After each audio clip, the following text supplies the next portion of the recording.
Welcome to our lesson about using sketch blocks. Let's begin by right-clicking and editing our sketch. Here I've got a fully defined sketch. Let's right-click on the Command Manager and bring up the Blocks toolbar. Now I'm going to select Make Block. Drag select all these entities. Next, we specify the block's insertion point. Let's just drag and drop it here. And click Accept. Now we've converted our geometry to a block. This geometry acts like a single entity now. Let me select this point and the origin point and apply a coincident relation. Accept.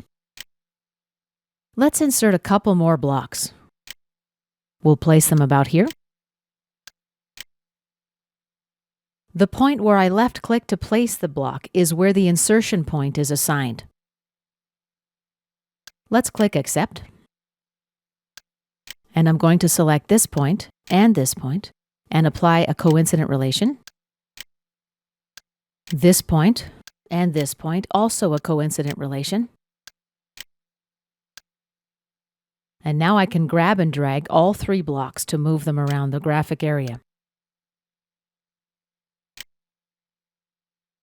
OK. To edit the sketch block, simply double-click.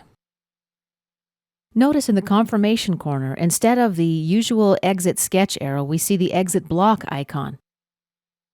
The status bar also tells us we're in editing block mode. Let's change this dimension. Say 25 millimeters.